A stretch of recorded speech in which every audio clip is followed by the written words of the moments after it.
Welcome to Suddenly Different, where we explore stories and strategies for life when it doesn't go to plan. I'm Leigh-Anne Charland, inviting you to join me on this journey.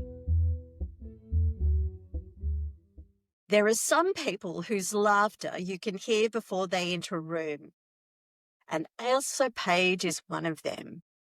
But don't be fooled. Beneath the humour is a woman whose life has danced through reinvention, reinvigoration, and relentless curiosity.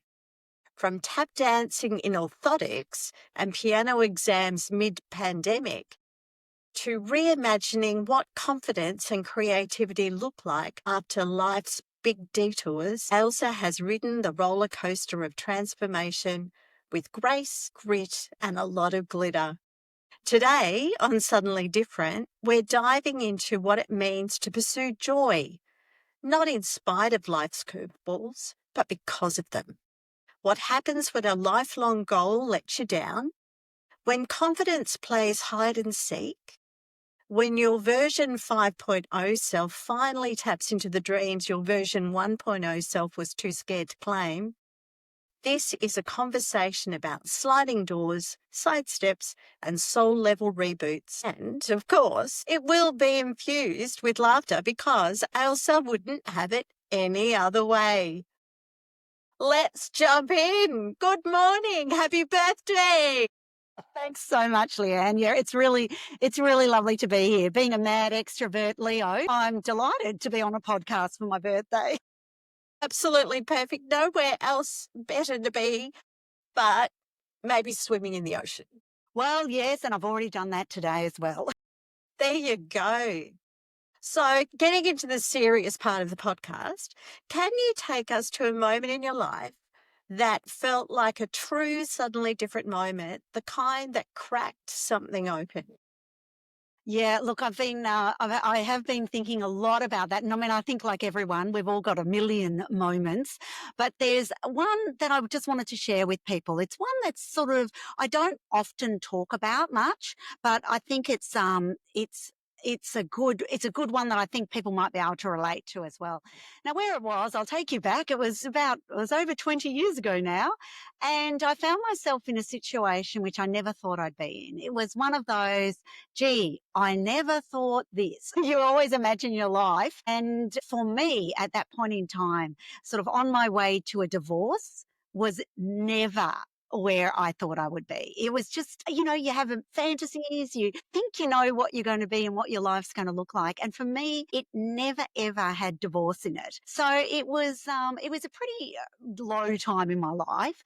And I remember this was I was on the way to the divorce. So it was definitely like, right, we're getting a divorce. And I was very depressed, as I think most of us could understand. But there was a bit of trauma tied up with it all, but let's not go there.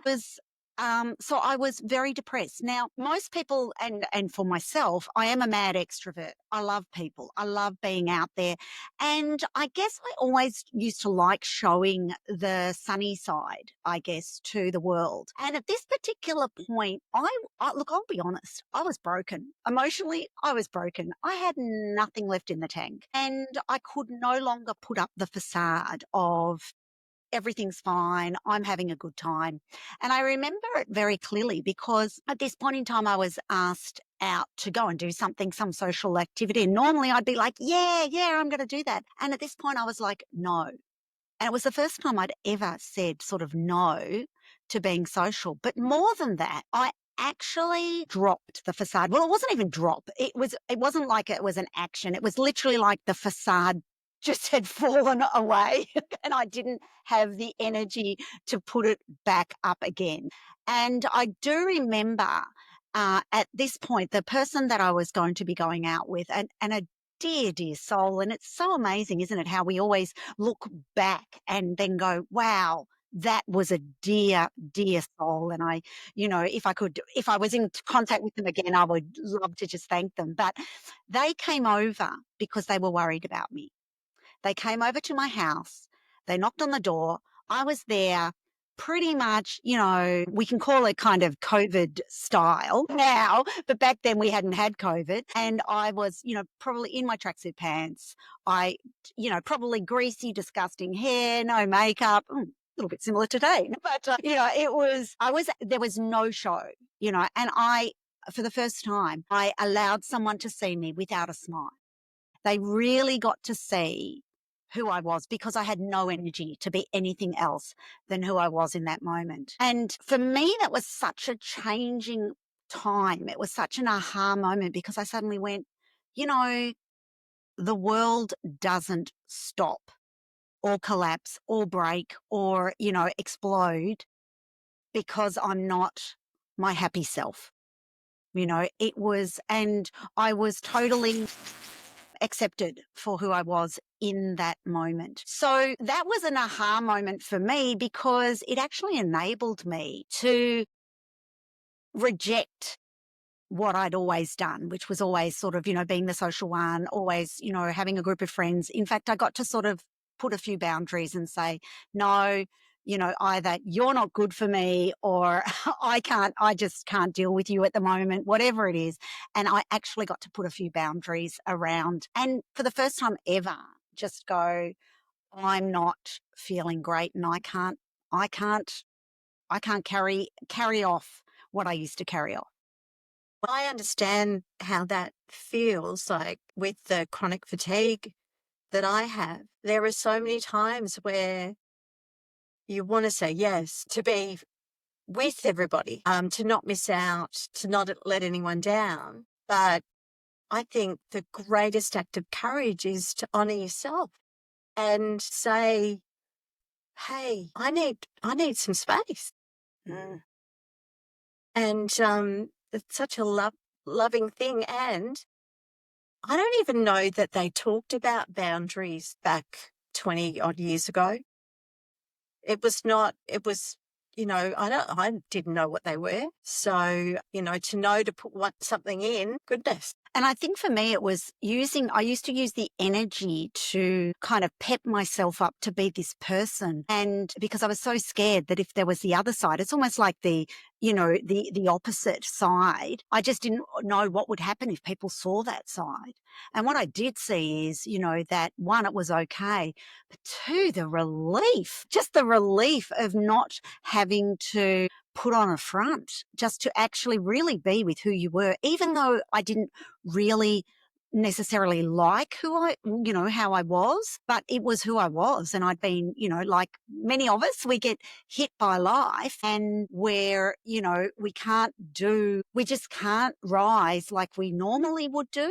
And so for me, it was a really debilitating time, but it was also an incredibly freeing time because you just had to work with what you've got. And when you do that, there's not as many expectations. And so you're more open to the present. And for me, in that time, and it was sort of probably a period of about a year, I look back now and I think, wow, I had some incredible beautiful gifts from life that happened in what I would call sort of one of my saddest times. Yeah. And so when you are in those times and you're coming out of them, how do you know that it's time to reinvent yourself or revisit something that you've tucked away? Well, I think the key thing is sometimes when you are in, and it tends to always only be when you're really at your lowest that you get these epiphanies, And so for me, I was just so sad and so broken and so empty. I just had to, I was just going, I could even recognize that this was not a good place to be in. And so really it was a case of sort of clutching at straws, but I needed to go, well, I need to move on. And I'm very lucky in that I've always had an extremely strong life force. And, I've had a couple of friends say to me, who know the full story, I don't know how you kept going. I don't know how you did it, and I sort of think, well, I kind of had no other choice. It was just like, well, I've got to. I just used to put one foot in front of the other. But the main thing for me was it was really what bubbled up to the top, a little bit like, and if anyone loves an espresso, which I do, it's a little bit like an espresso, where you've got the it's you've got the water, you've got the coffee, they're quite distant from each other, but then suddenly in that with the heat, and if you like, to just use this analogy, the heat of life or whatever it is that's thrown at you, suddenly then there's this amazing sort of percolation, and it's only then that you just go, wow, all right, this comes up. And for me in that moment, what really came up was music. It was like, what do I do to soothe myself? And I sort of thought back over my life and went, what did I do? What did I do? What did I used to do to soothe myself? And I realized that, I mean, there were quite a lot of things I did as a kid. And I'm sure we're going to talk a little bit more about how they've kind of re-entered my life. But a big one for me was always music. And I always found that music, when I was the saddest, I would play music. Sometimes it was sad music. Most of the time it was sad music. But I never felt alone when in my sadness, I felt like the piano understood. It always comforted me. And so it was actually at that time, 20 odd years ago it was, that I sort of suddenly went, right, that's it. I'm hiring a piano. And I was in the tiniest little house, like it really was. It was a little, a little sort of fisherman's cottage in Port Melbourne. And it was actually half a house, I think. I can't even remember. But anyway, it was tiny. There was about 3 rooms or something. And one of those was my office. And I thought, stuff it. and it was, so admittedly, it was rather a tiny piano. But then what was so amazing was my neighbour next door, who I didn't really know. He was like, I think he was a composer or something. I had no idea, but he also used to play piano too. And you got to love this. He ended up having some amazing duets. So I remember we used to play duets together. Like, I mean, it was so random when I look back now. And again, I've lost contact, but this is what I mean by there was so much magic in that moment. In my moment of vulnerability, there was so much magic that I didn't necessarily identify at the time, but I look back now and I go, wow, how about that? Really? How many people, we know that not that many people play piano, really, Yes. and play it at a certain standard. And then here's my next door neighbour. Yeah, who's does, and when you look at that and you find a resource, and I'm sure the listeners will recognize that even if they're not playing, they might have a song that they just is their go-to song, and it's either the deep sadness song that brings on the when you really cry and you have the snot running down your face and right, like a good cry, either That is does a that. finest clearer. Yeah, and then or you go to the one that peps you up. I mean, nothing like sports teams, with Eye of the Tiger or whatever's, Who Let the Dogs Out, stuff like that. But to be able to access something that you learned as a child, that you loved as a child, to be able to access that at a time when you needed to self-support yourself, to have magical people, and I call them magical people, when they randomly drop from the sky next door to us and they give us a support that nobody in our circle of friends, family, workmates could. And then when that's done, they disappear. Yeah. Right? But if you walked past him in the street, there would be an energetic, emotional bond that would make you suddenly look at each other and say hello. Yeah. I think you're absolutely right. And yeah, it was, as I said, it was a terribly sad time, but also an incredibly magical time. And now it's a time where I really look back very, very fondly. And sometimes there's a cafe just around the corner from where I used to live in Port Melbourne, and I do frequent that quite a bit. Yeah. Well, I mean, and it's lovely. And, I don't know. I think we're made of more than this physical body, right? And I think we keep some of our memories sort of beyond just being in the physical. And it's so nice to touch. Mm. those places and those memories and those smells, Absolutely. And there was another memory too in that particular place, which I'll never forget. And so this is for the dog lovers who will totally get this. And because they've been hearing my dogs groan and grunt. If you thought it was me, it's not, it's the dogs. And I had a pointer. Well, actually, it was the one thing that I was determined I was actually going to keep from the marriage. It wasn't really my dog, but I just thought, oh, well, sorry, you've done me wrong. I'm taking the dog. And I remember being in when I first arrived in this house, and I just had that real sense of wow. And I sat down, in the backyard, and I sat on a chair, and I just was there, and I just went, I'm alone. I just had that real feeling of I'm alone. And a pointer, my beautiful pointer, he actually got on my lap. Now, the dog has never done this before. It's a big dog. For those of you who don't know, it's like a skinny lab. He literally got on my lap and was like just sending me such a signal, which is like, we're not alone. I am right here. And it was, again, just another magical moment where I was like, boy, you sure are here, buddy. And it was, again, it just took away that sense of, it's just me. It was like, yeah, right. Okay. No, the dog's here and on board Yeah. and on my lap. And now can you get off, please? You're very heavy. But it was, it was, very magic. Oh, beautiful. And I love when animals do unusual things, right? When they do decide that they are a lap dog when they're not. Mm. And they sense our emotions so much. I do not know where I'd be without my dogs. So I have a feeling, I don't know, maybe somehow I've known you for a number of years now, but I think you might be an overachiever. Is that possible? I think the overachieving's kind of died off a bit, but certainly as a kid and in Yeah. my early 20s, probably no, actually, let's bring it to maybe the mid-30s. I now that I'm thinking about it, that overachieving to kind of kick in quite a bit. And maybe I'm still overachieving compared to some other people, but compared to other people, I'm not. But yeah, I have been an overachiever, but it's something I'm working my way around because it's, you've got to sometimes say achieving what? Like, what are you achieving? Is it an achievement? Yeah.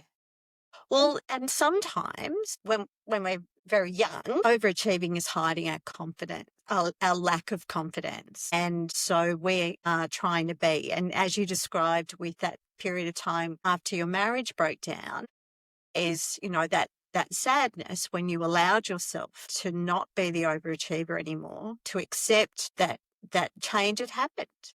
It wasn't for you. So in understanding as you have, so in your mid-30s even, understanding that overachieving wasn't everything, how has changing that pattern altered your life choices?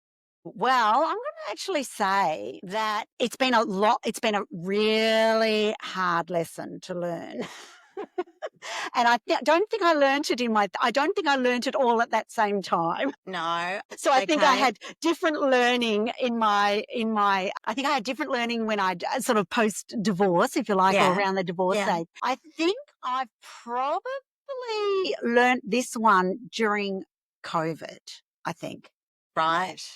So this was when So I what was happened? doing, so, when I yeah, it was really about what I had lots of goals, I was always having lots and lots of goals, and I always felt that the pursuit of goals were a good thing, and then achieving the goal was really really important. And I guess one of the things I eventually started to learn was like while I was getting lots of goals, I wasn't necessarily the enjoyment of reaching the goal sometimes wasn't as good as I thought it would be. So it fell short. And I think that my big learning from all of that was that actually it's not always about the goal. It's actually about the journey. It's not about reaching your destination.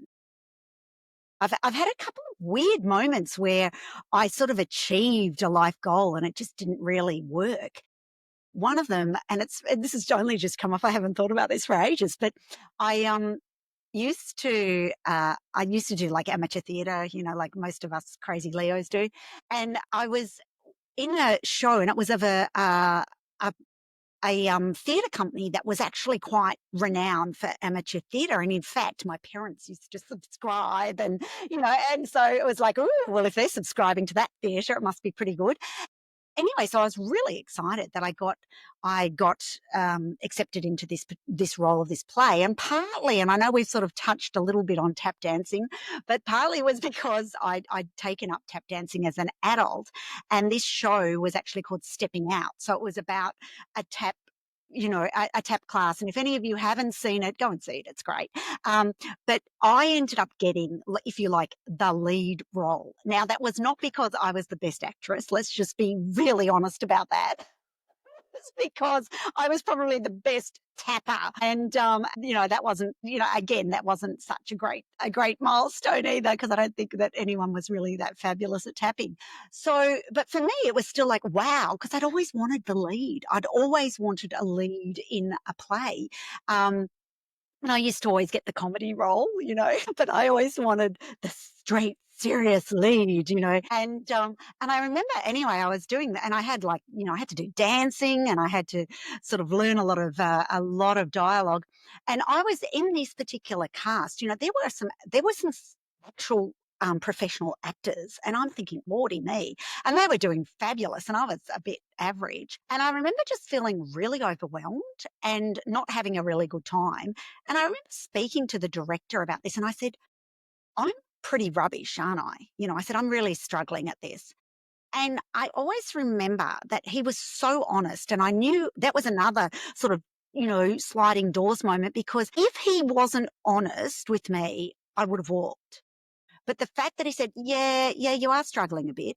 Like, sure, a little bit of a hit to the ego, but it was like, thank goodness that he's acknowledging that I'm struggling. And he said, "But look, don't worry." He goes, "Really, the most important thing is that you just get it under your belt, and then all you need to be is kind of like a bit of a signpost for everyone else." So in other words, it wasn't about me so much. He said, "Look, he saw another version, and he said the person was terrible, but, he said, you're so much better than them." And he just gave me that permission to be, you don't have to be great. You just have to kind of just know your lines and get us through. And I thought, and so at that point where I was really going, this is so stressful. I can't do this. I don't want to fail. I'm going to leave.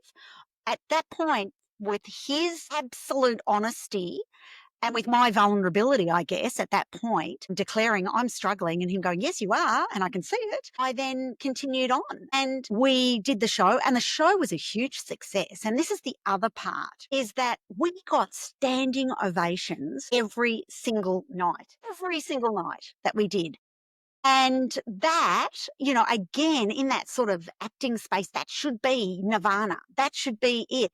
But I remember thinking, whilst of course I'll take the standing ovation, afterwards I just went, just wasn't worth it. It was like, it just didn't, that what I was, if you like, what we were kind of working towards, which was a standing ovation, just didn't cut it. So for me, it was so interesting that to have that experience and go, no. And so I generally now, I don't pursue that goal anymore, because it's like, well, I've sort of done that, and it didn't really feel as good as I thought it would.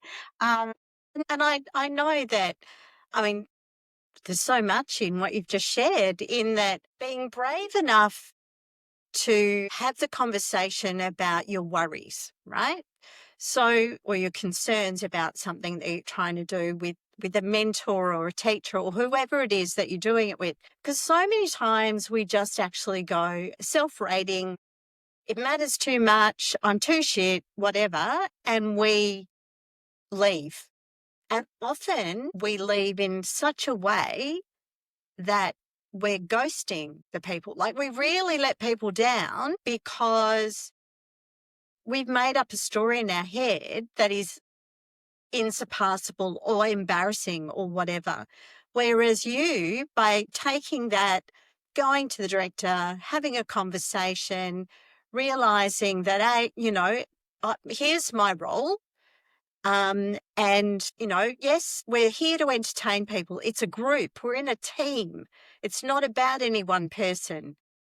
But as a team, we achieved this standing ovation, which is fabulous. But really, I mean, I know that some of my greatest experiences have been when I haven't been obsessed with a goal. I've had a goal-ish, but it's just been a wonderful journey, right? 100%. And you just have this wonderful time with these wonderful people, or you have the biggest argument you've ever had in your life, but Jesus, cathartic. Yeah. Like it doesn't matter. And I think that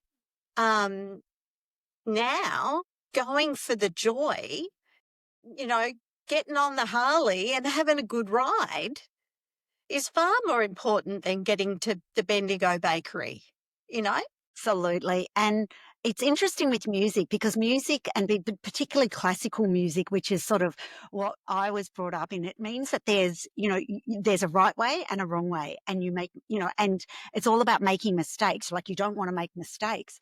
And it's quite interesting now because, and I don't know whether we're going to have time to talk about the absolute crash and burn moment for Well, me. no, we must. Oh, okay. Well, there's some serious crash and burn moments for me in music, which I've got to say I'm kind of proud that I actually had them and survived them. But at that time, it was the worst nightmare at that point, and again, I need to frame that in terms of, again, very much a first world, probably very privileged problem, but it's still, there's always learning, again, it's all degrees, and it's all about stepping out of our comfort zone, I guess. And when we do that, so you probably can pick up, I can pretty much talk underwater. I've been very blessed in that I had parents who did a lot of speaking and always encouraged me to get up there and speak, and never be afraid of getting up and standing in front of people. And so from a very young age, I was very comfortable getting up and just speaking in front of people, getting up at the school assembly, all of that stuff, no problem. So I can talk about anything to anyone, to any size audience. Now, so you'd think, and many people do, that therefore that would relate to all areas of my life, all areas of performance. But this is where it so doesn't. So whilst and I know because a lot of people always say to me, "Oh, how do you do it? I just love to be able to speak like you do," and all this sort of stuff. And I think, I don't know, it's easy. When it comes to playing music in front, an instrument in front of people, well, I'm not now, but I was petrified, like really, really serious performance anxiety. And it started when I was younger, like in my teenage years. But I had a sliding doors moment, which I'm sure many of us do, when I was studying at school, and I think it was year 10, maybe it was year 11, I don't even know. But anyway, I'd clearly chosen the wrong subjects. I don't know what made me think I should follow the science path, because I am so not a science brain really at all. Anyway, but for whatever reason, did what people said that you should do, and I took up chemistry. Now, the irony was that at the very first exam I had to do for chemistry, I was vomiting before the exam. You'd think that'd be a little bit of a tip off.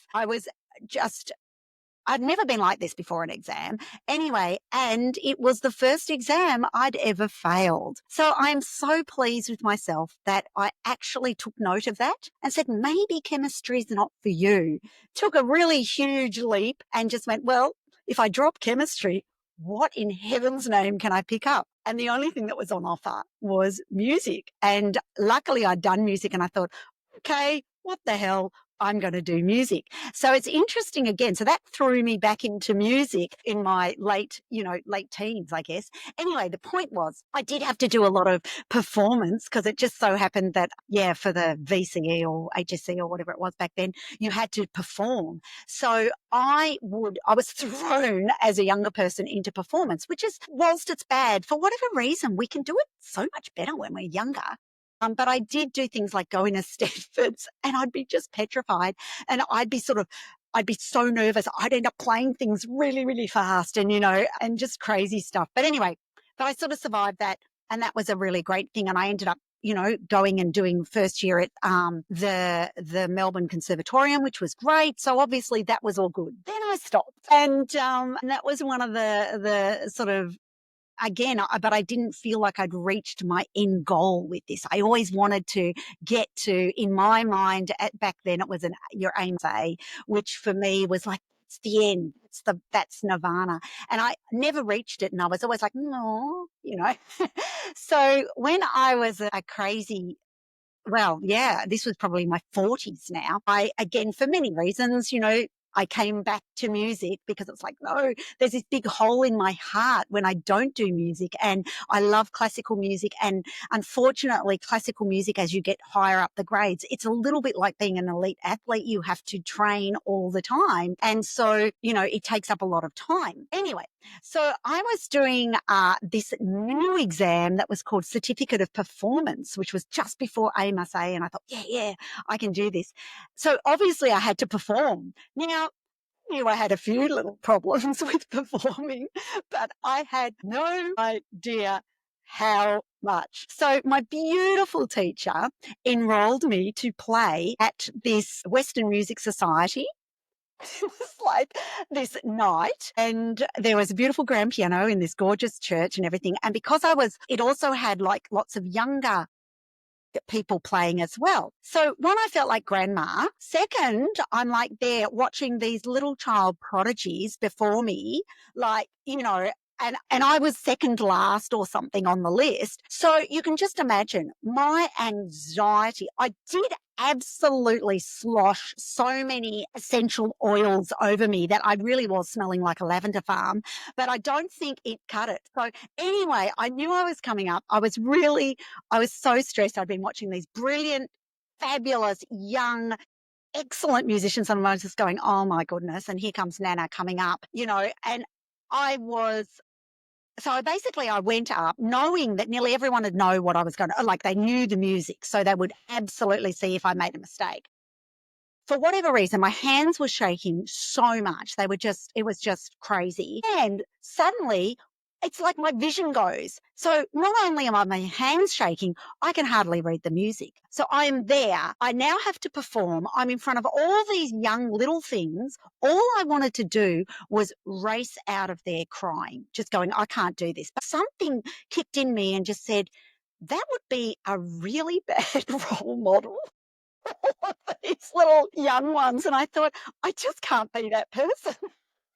So instead, I plowed through and somehow made it through, because really that's all we can really say about it. It wasn't a beautiful performance. I was absolutely and utterly devastated. I just literally had crashed and burned on stage in front of people, not only my piano teacher, but my cello teacher and my husband. And I was just like going, this is shocking. And I just wanted to run away, but I thought, no, go and face the music at the end. And so, I thought I'd just hobnob it with the little child prodigies that went before me. And then I was like, right, okay, now it's time to get home to have a drink. And on the way home, I always remember my husband, who knew that I was in a pretty fragile state and he was likely to get his head bitten off if he said the wrong thing. And he just sort of said to me, babe, the only thing I can say is it probably wasn't,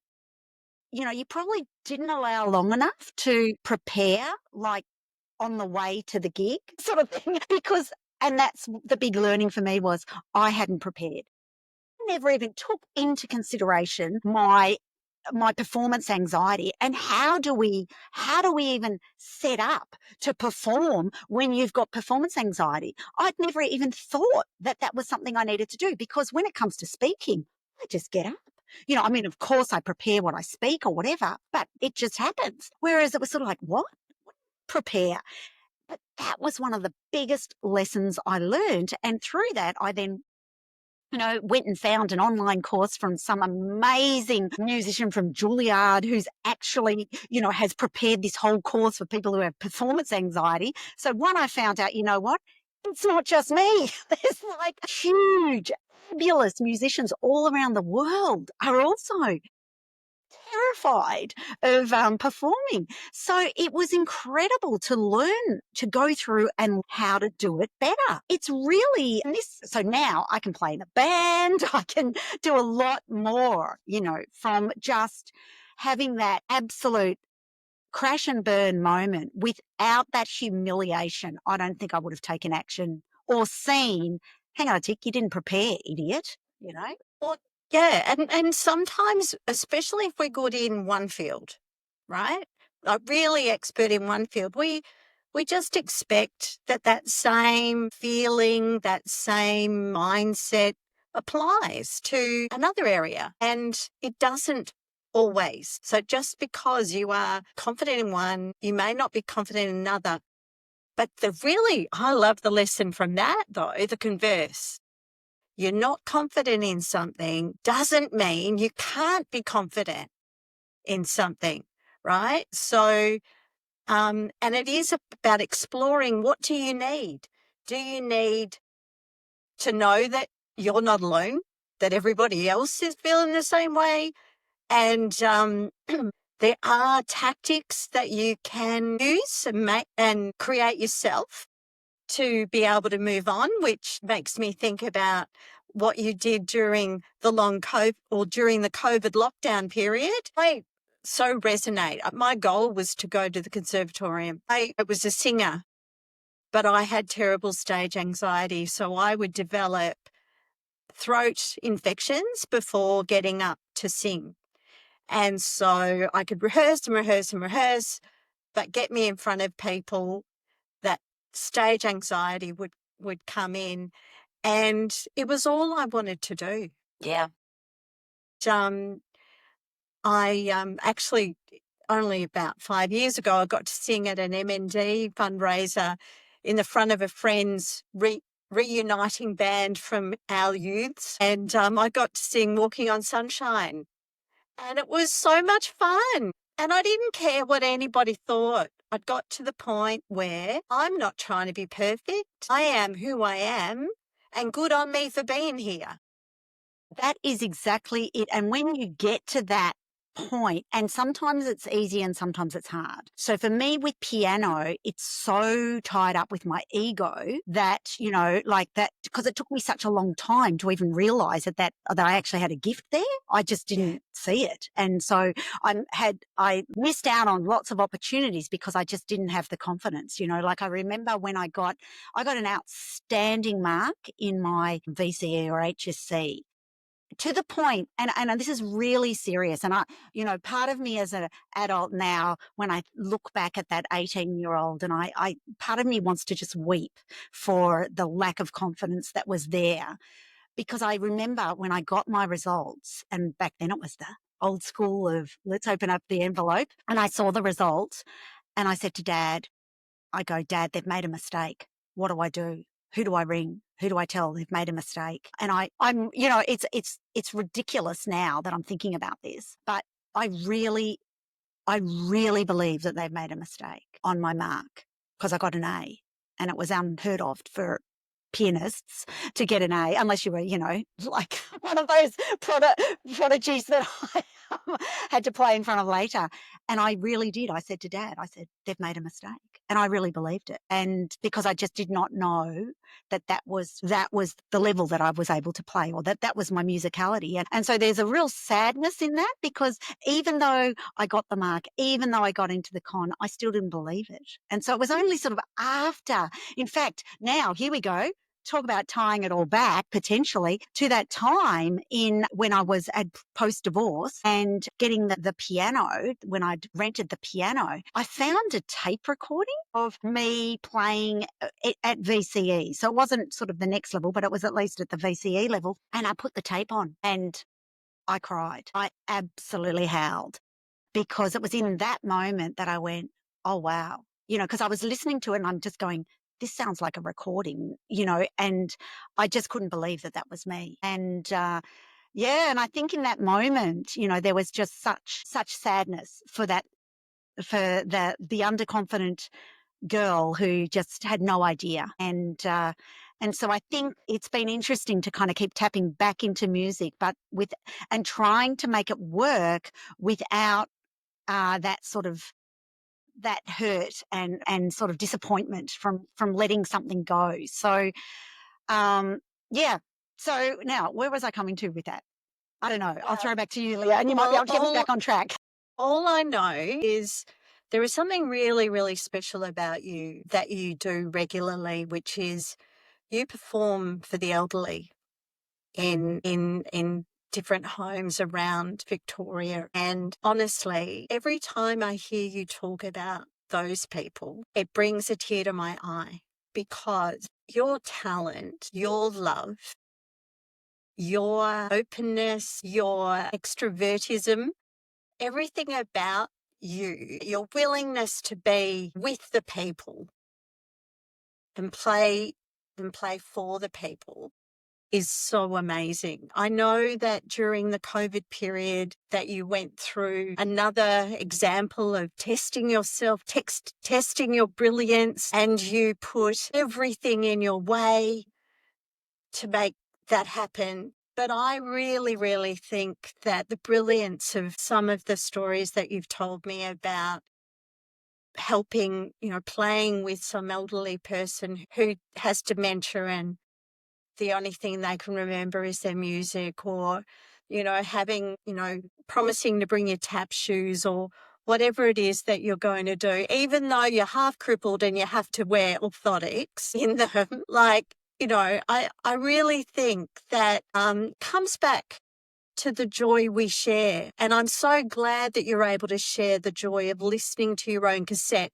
Now, can I suggest that you get that cassette loaded onto an MP4 so that you can have it forever? Because, cassette players might go out. That is true. However, the good news is that I've actually think I've got better than Oh, then. goodness. Yes. Wow. So It was partly the COVID thing. during COVID, so tell the COVID story. Okay, so during COVID, and look, it was a tough time because, my mum did have dementia. She was in a nursing home. My father-in-law was in a nursing home. My dad was not coping very well. Like there was a lot going on. And I run my own business, and like everyone, we were disrupted, and I'd run it for 20 years, and the thought of dismantling it or losing that, I just was all over the shop.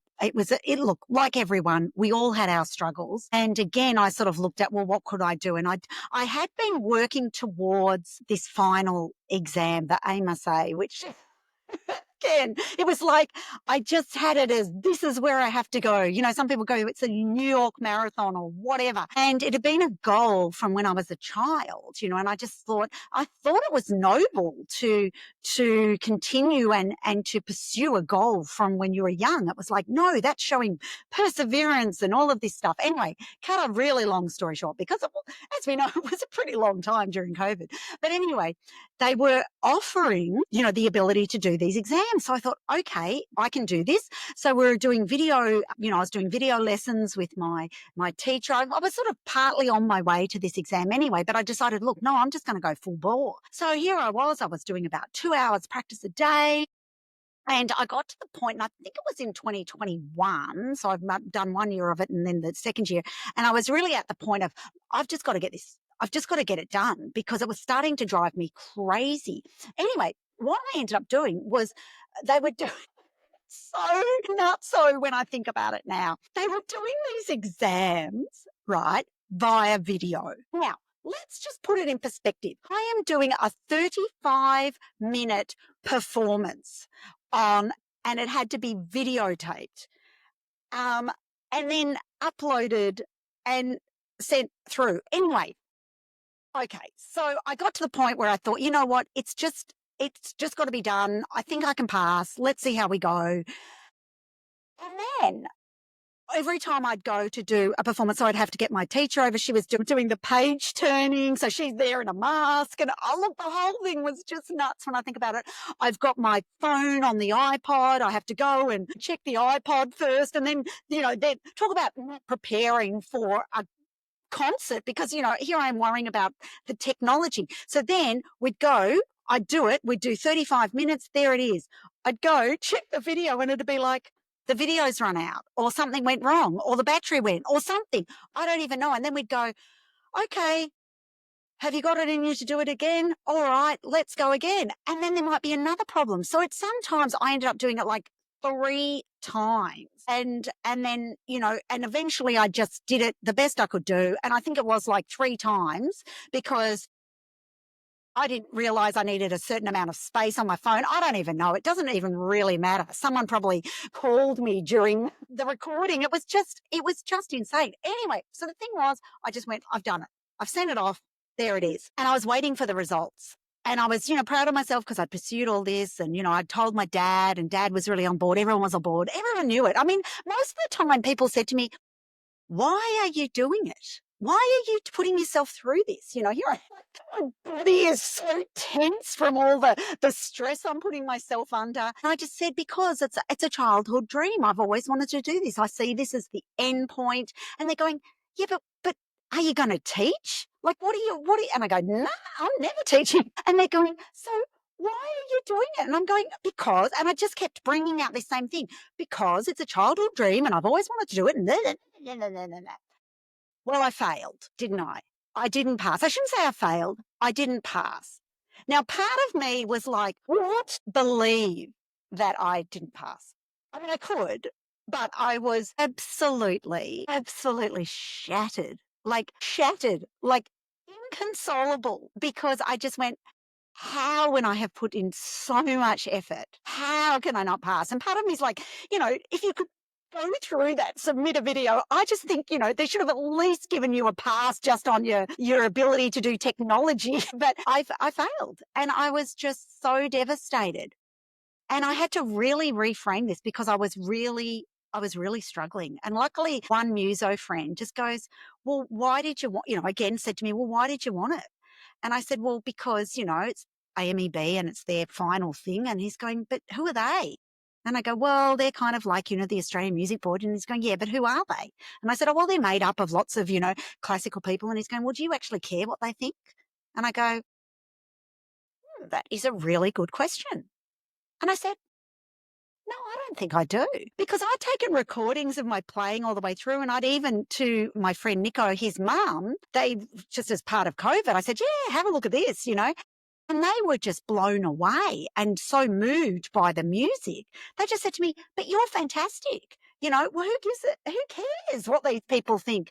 And I thought about it and I thought, why do I care about this? And I realized in that moment I had been pursuing something that is literally just a piece of paper. It doesn't necessarily mean a lot. I've already got a certificate of performance, it doesn't actually mean anything to anyone else. They don't care. And I'd realized that I had in that time, in all of that practice, and it was stressful practice, I was not creating time, or I didn't have time for my friends, for my family, for a whole lot of things, for myself, to be really honest, because I was pursuing this goal that I'd never once really thought about. Is this relevant to my life now? I was just trying to kind of make up for or go back in the past and tidy up something that was uncomfortable for me. And it was just, at the end of it, I was just like, wow. And I guess for me, a beautiful moment happened when, oh, I'm going to get very emotional. When my darling dad, he sent me a big bunch of flowers and he said, we are so proud of you. Even though he knew I'd failed, he was so proud of me for even giving it a shot and reaching that level. And it was, yeah, I didn't do it for him, I don't think. I don't know what I did it for. But in that moment, when I got those flowers, I suddenly realized like it just, in the big scheme of things, it didn't really matter. It didn't matter. But what the journey of it, the journey was the joy. The journey was the magic. I was able to go and play this and bring my dad along the journey with me while he was missing his wife, who he couldn't see, in a nursing home. So I was able to bring people joy by sending my videos, to them, or whatever else. And that was the joy. That was the joy. It wasn't setting the exam. That was hell. Yeah, I mean, the joy, that emotion, sharing that with your dad, and knowing that we sometimes forget that to our parents, we're always their children, right? And they're always proud of us. And for him to express that, and to know how much it mattered to you, is so beautiful. That is so beautiful. And you know, I do not know how you got your phone to not switch off, and I can imagine, and I've got a feeling there must have been a bit of illegal stuff in there, because if you had someone in your house that wasn't part of your bubble, I don't know, they must have, I don't know, but Well, they've, in the they've, end, because yeah, we had to show, like, yeah, something, we had to show proof of identity. And then, so I had to put it on YouTube, even though it's like as a private thing. And YouTube turned it off because I breached because it was showing, like, identity and whatever else. I mean, in the end, like that, luckily they booted it off after COVID, but it was sort of like, oh, so I've got a copy somewhere of my, the yeah, third try of the exam or whatever it was. But oh my goodness, but I think for me, it has got me to, because I realized, I was still at the standard. Like, I didn't pass the exam, but that doesn't mean I didn't reach the standard. And in the end, and I really did have I got to play a beautiful piece that was by Elena Katz-Chernin. And it was so hard that I couldn't read the music. It was that hard. I had to actually learn it from memory, which was like 6 pages of just craziness. wow, And I saw her at it was at a concert with the Hottest 100 sort of piano, whatever. yeah, And she was there, and I just had to go and see her afterwards. And I said, I think you're a national treasure. And I said, I learnt your Russian rag. And I said, I had to memorize it because it was so hard. But, thank you for the music, sort of thing. wow. So you And met, it was, yeah, yeah. And it just made me realize, we can be so hard on ourselves, and we can just lose the plot. We can lose the point. We can lose what's really important. And I love now that my journey with piano has just helped me with so many other things. Like, I'm happy to fail on my way to getting somewhere. I play now in a cello orchestra, and cello's my second instrument, and I'm very proudly, fourth cello, and I'm happy with that. And I go along and I play with passion, and I can see all the other classical musicians are really scared of making a mistake. And someone said that they'd been practicing for 2 hours before, and I go, why? And they go, I'm really worried about, getting it wrong. And I said, well, just enjoy it. So I'm there with enormous passion and enormous confidence, which is hilarious, because I don't do any practice. I just go and sight read, but I'm having a good time, and I'm trying to tell all these other people, just let it go, just have a good time. But yeah, we all have to be on the journey. We've all got to be on the journey, that's right. And at the perfect time, we will learn, Yeah, right? absolutely. And there is no rule to how many times we have to learn before we get it. Yes. So winding up, if somebody listening feels like they've missed their chance, a creativity, joy, or a different version of themselves, what would you tell them? No way. I am embracing being a middle-aged rock star, because, a door didn't open. Like, I had a hint of that when I was younger, and I sort of didn't follow that again due to lack of confidence, whatever. And then I somehow, I met this gorgeous rock star, man who's kind of dragged me into his rock and roll world. And, you know, I play in a rock and roll band and, you know, like who would have thought? So I firstly say it's never too late. I always remember, because I also took up tap dancing as an adult, because I always used to think, oh no, if you haven't done it as a kid, oh, you're going to be hopeless. Well, the reality was I was so committed. I was so focused. I was so enthusiastic that in like 3 years, I probably did what, you know, most young people would do in 10 years. So I think we bring different things to, you know, to our life as an adult. But again, who are you measuring? Who are you judging yourself by? For me, it's about, if it brings you joy, just go and do it, because the biggest winner in the room is the person who's having the most fun. And that is it 100%. If you can be that person, if you're having the most fun, then as far as I'm concerned, you are the most successful. Absolutely. Beautifully said. Ailsa Page is proof that reinvention isn't reserved for the bold. It's for the curious, the joyful, the broken-hearted, the brave, and the utterly human. Whether it's a tap shoe clicking into rhythm, a piano note played with shaky fingers, or a podcast mic capturing stories that make us feel less alone, reminds us that it's never too late to begin again. May we all learn to fail with flair, to play without permission, and to build the kind of neural pathways that lead us not just back to ourselves, but forward into something even better. Thank you for joining us on Suddenly Different, and Ailsa, thank you for reminding us that joy, like you, is delightfully contagious. Thank you, Ailsa. Thank you so much, Leigh-Anne. It's been an absolute pleasure. This has been Suddenly Different. I'm Leigh-Anne Charland, and I'm so grateful you shared your time with me. If you felt a spark, a tear, or a moment of recognition, I hope you'll pass that gift along by sharing this show. Take a deep breath, trust your path, and I'll meet you back here soon.